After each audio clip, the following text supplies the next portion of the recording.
Ditanya sama dokter, ini siapa? Ini ibu saya. Ini ibu saya. Ibu kamu sakit apa? Kata dia, ibu saya telah hilang akalnya. Mengapa bisa dia melahirkan kamu? Dahulu ibu saya dinikahkan oleh kakek saya kepada ayah saya agar berharap mendatangkan keturunan dari ibu saya. Kemudian ayah saya menceraikan ibu saya dalam 1 tahun pernikahannya. Maka ketika saya lahir, dalam keadaan ayah saya sudah bercerai dengan ibu saya. Maka sayalah yang merawatnya. Pada saat usia 10 tahun, sayalah yang memasak makanan untuk ibu saya. Saya ikat kakinya dengan kakiku, dengan kaki saya, agar berharap dia tidak lari dan tidak kabur. Saya menyuapi makanannya, saya mencuci bajunya, saya menyiapkan makanannya. Kemudian dia bertanya kepada saya, ibu kamu tahu kalau kamu adalah anaknya? Kata dia, demi Allah, ibu saya tidak tahu kalau saya anaknya, tapi Allah tahu kalau saya anaknya. Dokter ini menangis ketika. Kemudian ibu ini tertawa lagi, meludahi anak ini lagi. Dia mencakar-cakar anaknya, menarik-narik baju anaknya. Kemudian tiba-tiba ibu ini melihat ada layar TV di ruang dokter tersebut. Dia katakan, kamu bohong Muhammad. Buktinya kamu tidak mengajak aku umroh sekarang. Kemudian kata anak ini, ibu lupa ya, hari ini kan hari Kamis, nanti kita kesananya ketika libur. Kata dokter ini, jadi selama ini kamu masih tetap mengajak dia umroh meskipun keadaannya seperti ini? Apa jawaban luar biasa? Demi Allah, tidak ada satupun permintaan yang keluar dari lisannya kecuali aku berusaha untuk mewujudkannya selagi aku masih ada dan dia masih ada. Nangis kembali dokter ini. Kemudian sampai ditanya, sakit apa? Sakit naik gula darahnya tinggi. Dan dikasih obat, setelah itu keluar. Dikunci pintu. Dia menangis, terseduh-seduh, menangis berkali-kali.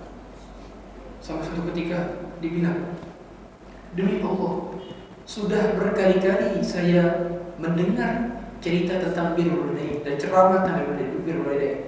Tapi baru kali ini ada seorang anak berbakti kepada ibunya sedangkan ibunya tidak mengenal bahwa dia anaknya. Bisa saja dia menaruh ibunya itu ke panti asuhan, menaruh ibunya ke panti jompo, ke tempat orang gila, mampu. Ibunya nggak tahu kalau dia anaknya.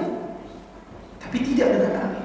Dia paham bahwa ketika seorang berbakti kepada orang tuanya, yang membalas pahalanya bukan ibunya, bukan bapaknya, tapi semata-mata adalah balasan dari Allah Subhanahu wa Ta'ala. Ini cerita yang menunjukkan tingkat berbakti adalah ketika orang tua tidak mengenal kita. Karena kebanyakan berbakti tersusupi niat yang salah. Seringkali kita berbakti mengharapkan agar orang tua kasih warisan kepada kita yang banyak, agar orang tua baik juga kepada kita, agar kita dipuji di antara anak-anak lainnya. Oleh karenanya berbakti kepada orang tua itu ada dua. Yang pertama berbakti ketika mereka masih hidup, yang kedua berbakti ketika mereka sudah wafat meninggal dunia. Dua. Maka saat berbakti kepada orang tua ketika mereka sudah meninggal dunia, itulah bakti yang jujur dan lebih tidak terlihat oleh manusia. Kata Syekh Saleh Muhammad Al-Syiqiti, "Hada min akhlasil birr." Ini adalah bagian daripada berbakti yang paling ikhlas. Karena mereka sedang butuh-butuhnya dengan doa kita. Mereka sedang berharapnya dengan istighfar kita. Tidak ada harapan lain kecuali harapan anaknya. Apa? Mereka tidak bisa beramal lagi. Ketika sudah berada di liang lahat, tak mampu mereka sholat, tak mampu mereka zikir, tak mampu mereka haji umroh, sedekah. Hanya doa-doa anaknya yang terselipkan pada setiap sholat-sholatnya. Itulah yang mereka harapkan. Betapa banyak kuburan menjadi lapang sebab doa-doa anak yang terhati. Betapa banyak derajat orang tua tinggi di surga sebab istighfar anaknya yang tak pernah putus. Itulah yang bermanfaat bagi mereka. Maka kalau mereka ternyata sudah tidak ada, maka kita masih tetap bisa berbakti kepada mereka. Kata Rasulullah SAW, "Abarril bir an yasir rajulu ahla wuddi abi." Di antara tanda berbakti seorang adalah dengan menyambung silaturahmi kepada kerabatnya orang tua. Makanya dahulu Abdullah bin Umar itu suatu ketika dalam satu perjalanan ketemu dengan orang Arab Badui. Kemudian Abdullah bin Umar ngasih serbannya, dikasih, sekaligus ngasih keledainya. Subhanallah, keledai itu kendaraan setara motor mungkin. Karena setara, kalau setara mahal kuda. Dikasih keledai. Kemudian ketika ditanya, "Wahai Ibn Umar, kamu ketika bertemu itu mampu cuma berikan 2 dirham saja. Kenapa malah berikan keledai?" Kenapa? Karena abuhu shadiqan bi abi. Karena bapaknya dahulu adalah teman bapakku. Subhanallah. Padahal bukan dia yang teman bapaknya, tapi bapaknya dia yang teman bapakku. Itu saking ingin mendapatkan keutamaan berbakti kepada orang tua. Hadirin yang dirahmati Allah Subhanahu wa taala.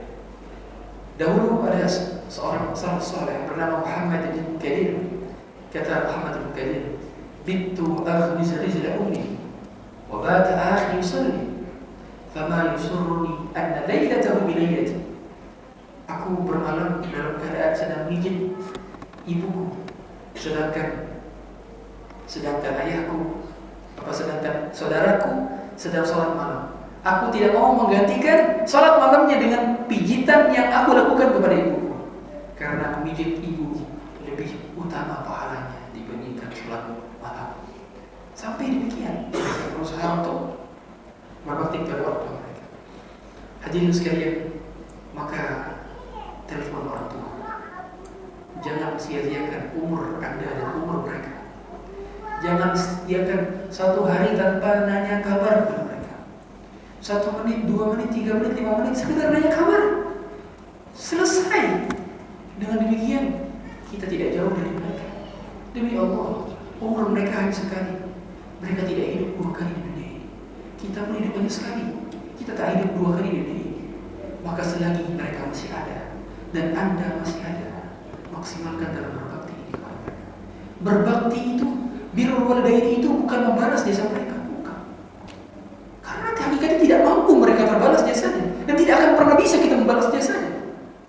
Birrul walidain adalah berbuat baik kepada mereka, mentaati segala yang mereka minta, kecuali dalam perkara kemaksiatan.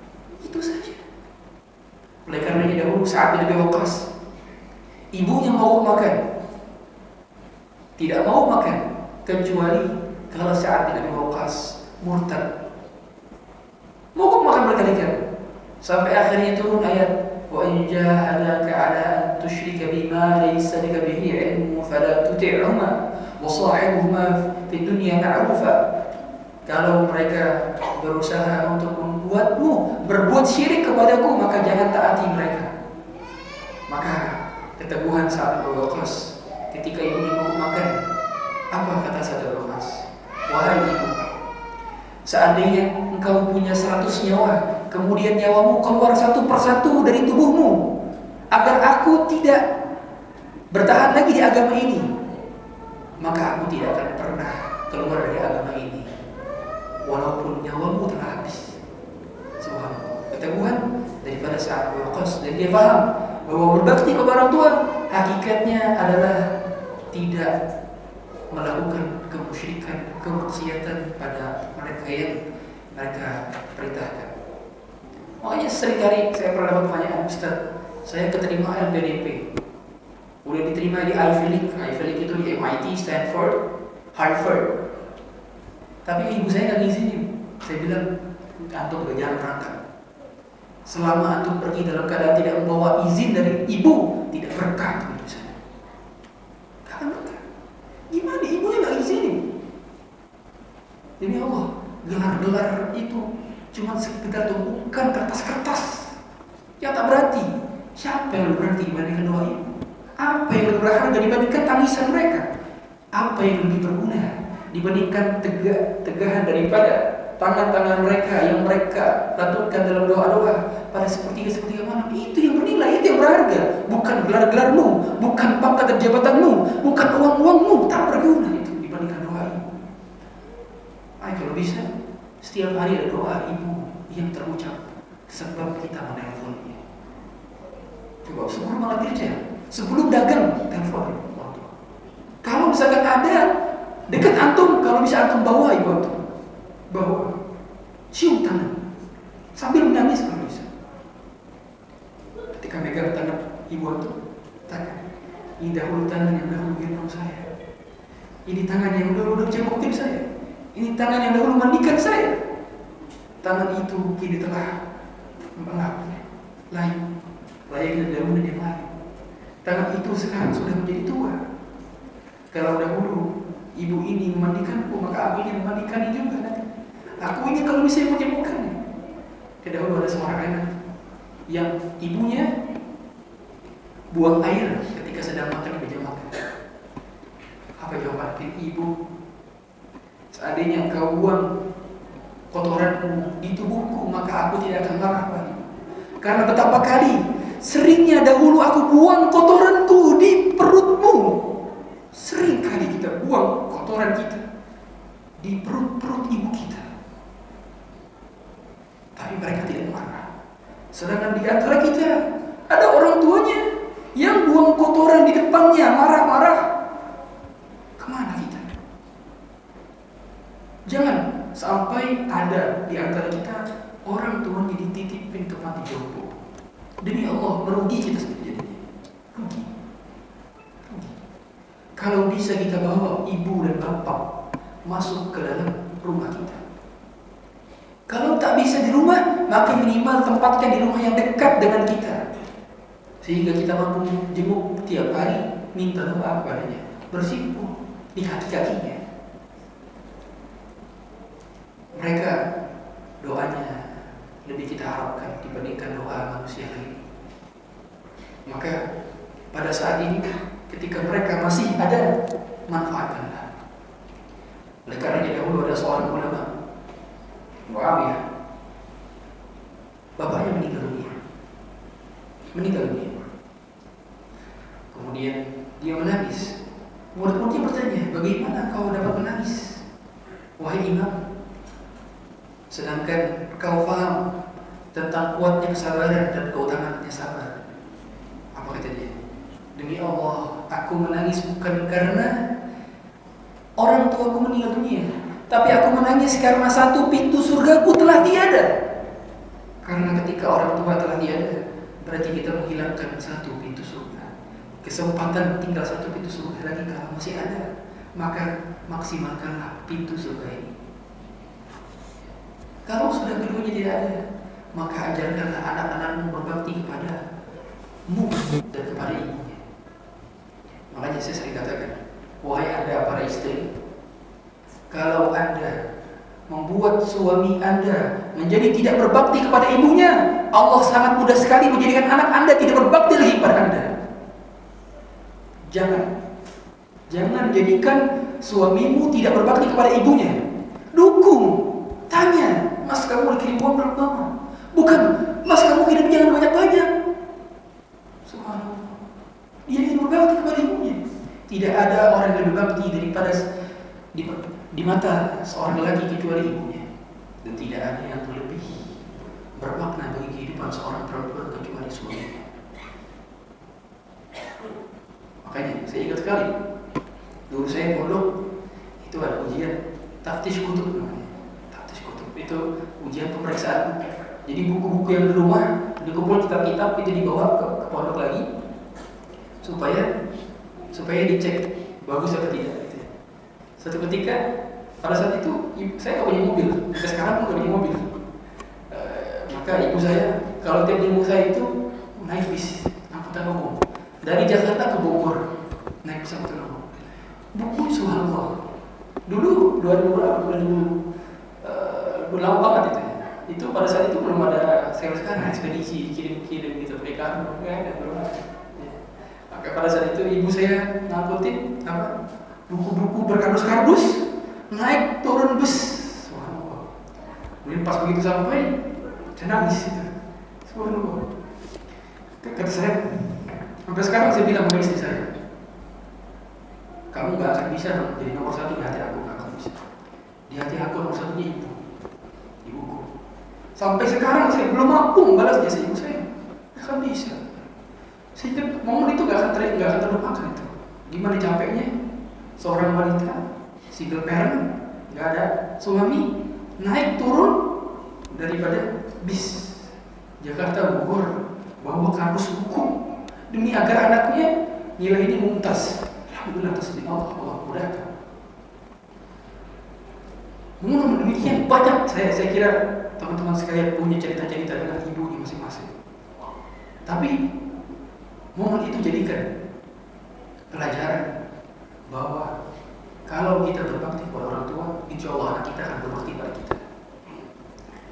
Makanya mengapa kalau ada ternyata anak tidak berbakti kepada kita, sering muhasabah gimana kedekatan kita kepada orang tua.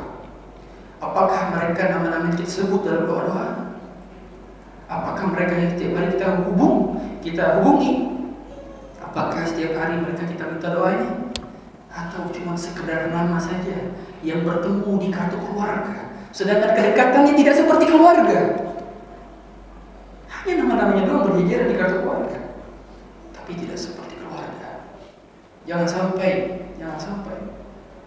kita memiliki house tapi tidak memiliki home, karena tidak ada home di rumah. Sebagaimana anak-anak kita berkata, I have house but I don't have home.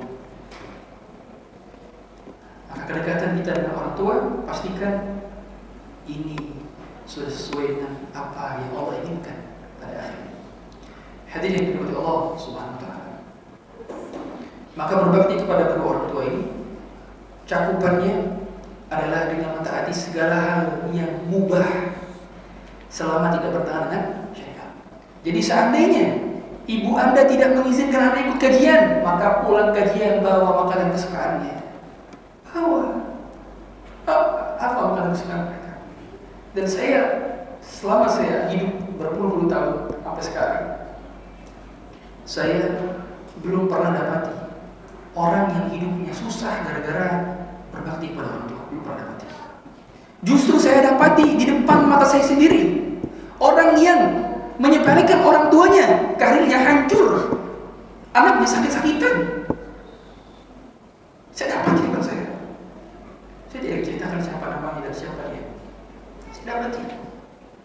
Mungkin teman-teman semua tahu bagaimana akibat buruk daripada orang yang berbuat jahat kepada orang tua sendiri. Sampai-sampai orang tua perhitungan kepada orang tua perhitungan sama Allah. Hadirin sekalian, kalau orang tua kita perhitungan sama kita dulu pas masih kecil, misalkan maunya, wah ini susunya kemahalan, kayak susu yang murahan aja. Kalau misalkan begitu, kita nggak akan jadi orang seperti sekarang. Saya pribadi nggak akan duduk di sini karena mungkin kurang gizi. Tapi tidak dengan orang tua kita. Selalu bikin yang terbaik, sekolah dipilih yang terbaik, makanan pilihan yang paling bagus. Sampai-sampai kalau kita mengunyah makanan yang sembarangan, lepek lagi, disuruh lepek. Seandainya kalau orang tua kita perhitungan sama kita, mungkin sekarang kita menjadi orang yang tidak berguna karena kurang gizi dan kurang pendidikan. Maka kok ada orang yang perhatian, yang begitu perhitungan sama orang tuanya, kok ada? Maka jangan perhitungan. Dahulu makanya ada seorang syekh kalau ditanya sama muridnya. Pada saat itu muridnya sedang di pengadilan dihukum vonis bahwa dia penjara sekian tahun. Dia telepon dia, Syekh, bagaimana kejadiannya? Kata Syekh, kamu masih punya ibu? Coba ajak ibu kamu ke restoran, cari makanan yang paling disukai.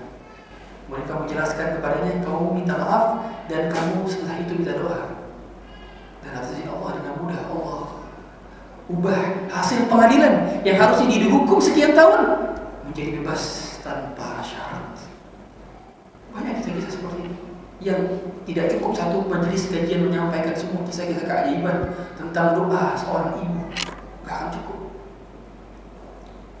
Kalau cerita ya, bagaimana dulu kami lagi pendidikan, kami punya uang, ibu berdoa saja, nanti tenang, mama doa,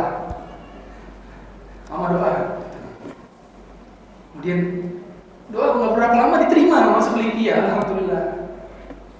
Sederhana kalau itu doa-doa.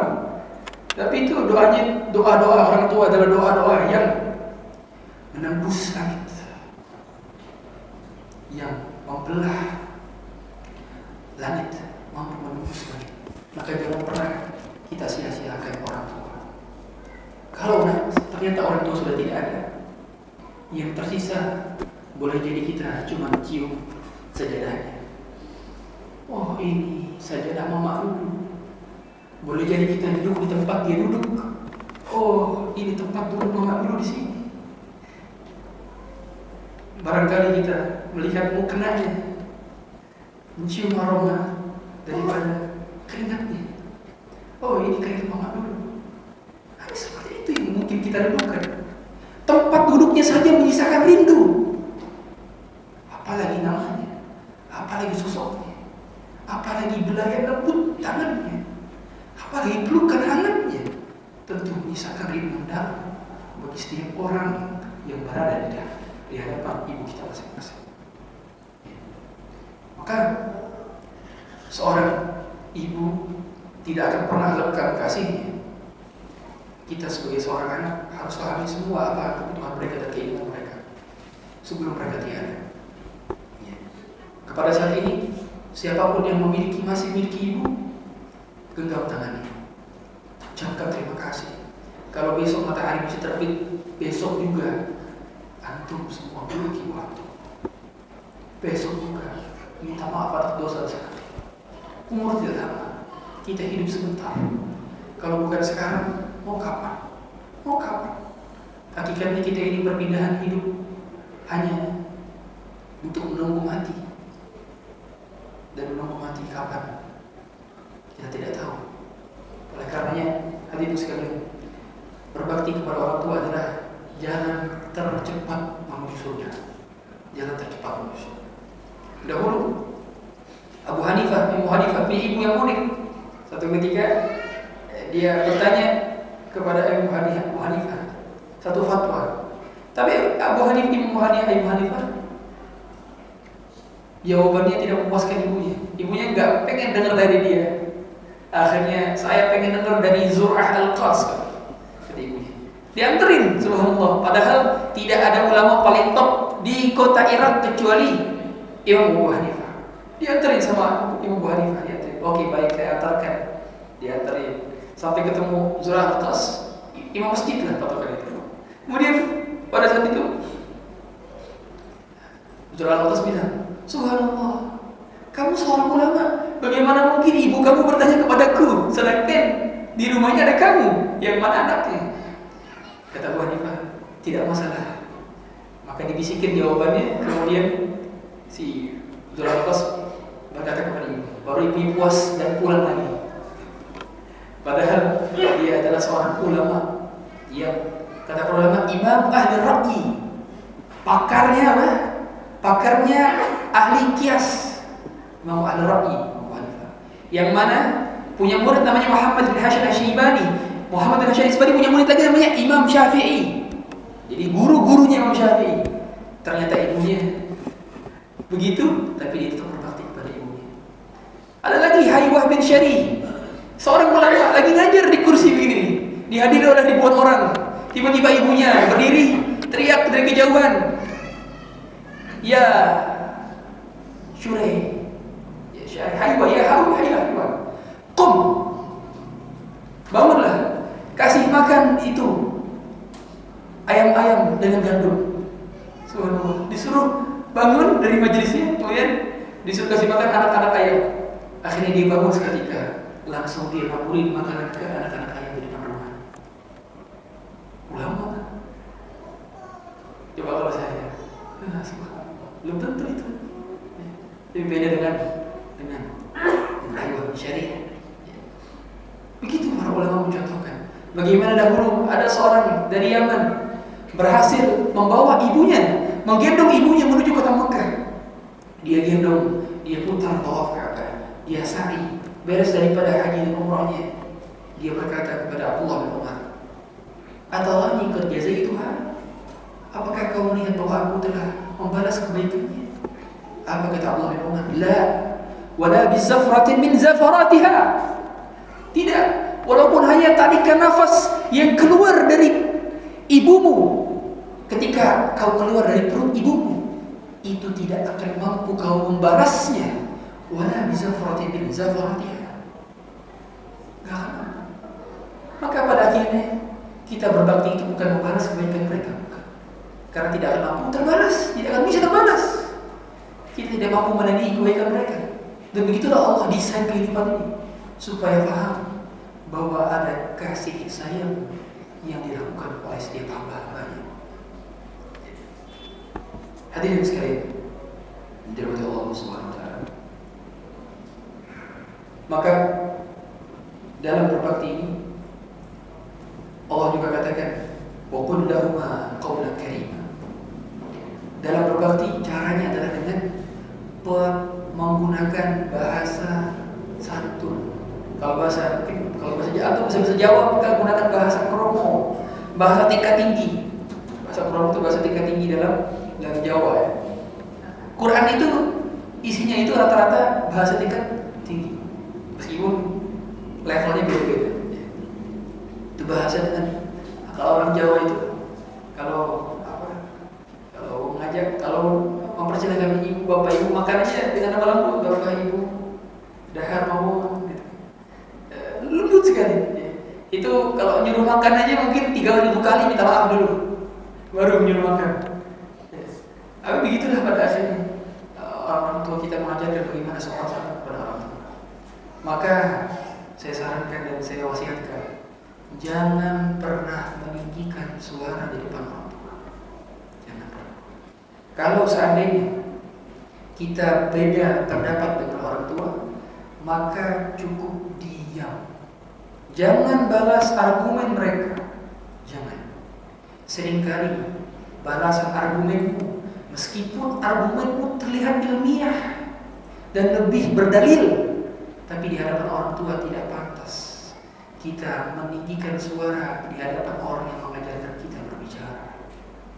Mereka mengajarkan kita berbicara, mereka mengajarkan kita caranya makan, mereka mengajarkan kita cara jalan, mereka membangkitkan kita lagi kalau kita jatuh, mereka yang rela sedih demi bahagia kita, mereka yang rela terjaga demi relapnya kita, mereka yang rela terluka demi senangnya kita, mereka yang rela berkorban demi senangnya kita. Maka kalau sudah paham demikian, jangan pernah ucapkan kata-kata kecuali yang menyejukkan hati, menenteramkan dada, dan melembutkan hati-hati. Jangan sampai kita sisakan duka itu di hati mereka. Demi Allah, satu luka yang tersisa di hati mereka sudah cukup membuat hati Anda, kehidupan Anda, karir Anda hancur selama-lamanya. Sudah cukup. Karena pada akhirnya akibat daripada durhaka kepada orang tua itu dihukum di dunia sebelum di akhirat. Ini ijma' para ulama. Ijma' para ulama, siapa yang durhaka kepada orang tua, meninggikan suaranya di depan orang tua, berkata-kata kotor di depan orang tua, tidak memberikan haknya, maka dia dihukum di dunia, di dunia qabla al-akhirah, sebelum di akhirat. 2 kali dia dihukum. Kalau orang meninggalkan sholat, kelihatan rezekinya banyak, biasa. Orang makan riba tetap dapat rezeki, nggak terlalu kelihatan efeknya di dunia. Sengaja Allah undur, sanastadrijuhum min haitsu la ya'lamun. Tapi beda dengan orang yang durhaka kepada orang tua, maka di detik itu pula dia durhaka sama orang tua, di detik itu pula hancur kehidupannya sebelum di akhirat. Allah tidak mengizinkan ada hati-hati orang tua yang terluka. Maka perlakukanlah mereka seperti raja, maka rezekimu nanti akan menjadi seperti raja-raja. Jangan perlakukan mereka seperti pembantu, budak Disuruh jaga anak, subhanallah. Orang tua kita tidak didesain untuk menjadi babysitter oleh Allah. Apa susahnya? Kalau seandainya antum kerja, orang tua tinggal di rumah, kenapa tidak hire khadimah? Apa susahnya? Sedih kali kami dapati banyak sekali keluarga ibunya menjadi pembantu bagi anaknya di rumah. Ustaz, tapi kan ibu saya senang. Hei, ibu kamu mustahil bilang, nah, kamu jangan minta tolong ke ibu. Mustahil ibu malu berkata demikian. Malu berkata demikian. Maka pahamilah Anda sebagai seorang anak, jangan pernah kita jadikan ibu kita sebagai pembantu di rumah. Jangan. Treat them like a king and princess. Buat mereka seperti raja dan ratu di rumah. Kalau bisa kasurnya lebih empuk daripada kita, tempat tidurnya lebih nyaman daripada kita, kamarnya lebih adem dan lebih luas dibandingkan kamar kita. Sampai kapan? Sampai mereka wafat. Mungkin demikian yang dapat kau sampaikan. Kurang lebihnya mohon maaf. Subhanallah. Assalamualaikum warahmatullahi